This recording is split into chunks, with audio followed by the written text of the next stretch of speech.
So, gaano kayo ka-excited na finally papalabas yung Mananambal? Ako muna. Very excited of course kasi naalala ko nung sinunod namin itong film na to.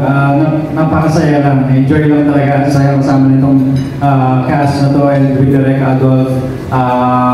Nagkain kami talaga maayos. And of course, yung makasama yung nag-isang superstar, yun na talaga yung pinaka-bonus nun.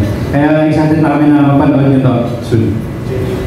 Ako, alam ko, lahat kami excited dito dahil bukod sa pelikula namin to, kasama namin ng nag-iisang superstar at na-handle kami ng tama ng aming direktor sa bawat eksena.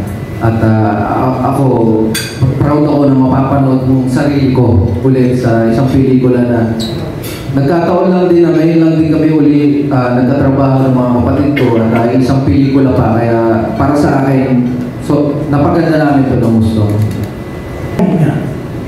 O sige, masaya. Siyempre, ako, unang-una, masaya ako dahil natapos na naman yung pelikula kasi sa totoo lang, ang dami talagang binigdaan ng journey ng Mananambal. Sobra. As in, unexpected.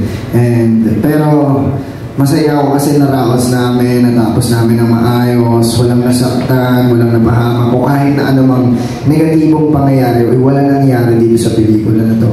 And excited ako sa part na sa muling pagbabalik ni Ating Ay.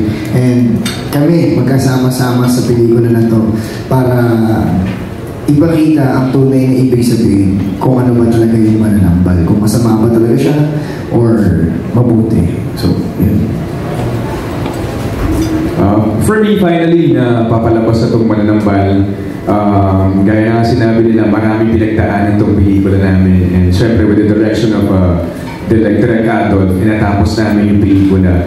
And gusto lang din namin ibalik dun sa producer namin, si Liz Karen. Siyempre, yung tiwala na ibinigay niya sa amin. And siyempre, kay Miss Nora Honor, sa ating superstar, alam ko na maraming nakamiss sa kanya sa big screen. Kaya, as a fan, nami-miss ko na rin siyang mapanood. So, we're very, very excited na mapapanood nyo na yung Mananambal on February 19. Thank you. Yeah. And of course, si Bianca, na ang ganda-ganda, parang mahal na mahal siya ng camera.